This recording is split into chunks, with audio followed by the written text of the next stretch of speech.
Apple se enfrenta a una multa significativa en la Unión Europea que asciende a unos 500 millones de euros, aproximadamente 539 millones de dólares estadounidenses, por prácticas que supuestamente limitan la competencia en contra de Apple Music en el iPhone.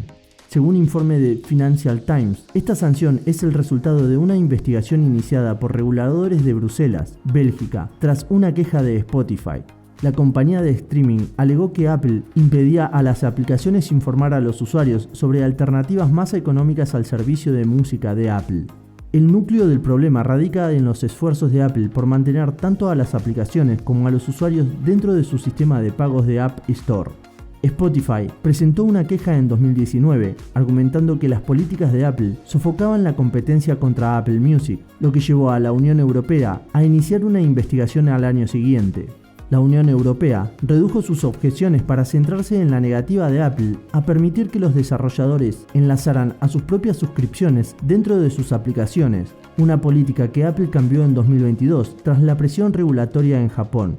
Aunque 500 millones de dólares pueden parecer una cifra elevada, la Unión Europea había contemplado una multa mucho mayor, cercana a los 40.000 millones de dólares, o el 10% del volumen de negocio global anual de Apple, cuando actualizó sus objeciones el año pasado.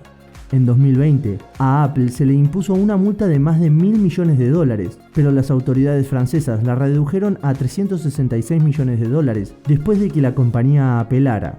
Emma Wilson, representante de Apple, comunicó a The Verge por correo electrónico que la compañía no cometa especulaciones y remitió a declaraciones previas hechas por otra portavoz de Apple, Hannah Smith.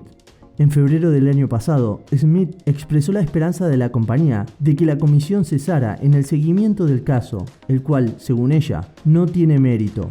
Lea Zuber, portavoz de la Comisión Europea, declinó hacer comentarios.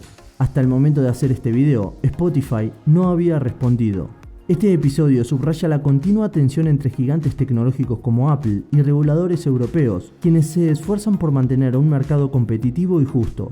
La decisión de multar a Apple resalta los desafíos que enfrentan las empresas tecnológicas al operar en un entorno regulatorio global cada vez más complejo y la importancia de equilibrar la innovación con las prácticas comerciales justas. A medida que la Unión Europea sigue enfocándose en la conducta de las grandes tecnológicas, es probable que veamos más casos de este tipo, poniendo a prueba los límites de lo que se considera una competencia leal en la era digital. ¿Y tú qué opinas sobre esta noticia? Deja tu opinión en los comentarios. Si quieres mantenerte actualizado con todas las noticias, rumores y novedades en el mundo de la tecnología, no dudes en suscribirte y forma parte de Tecnoimpacto.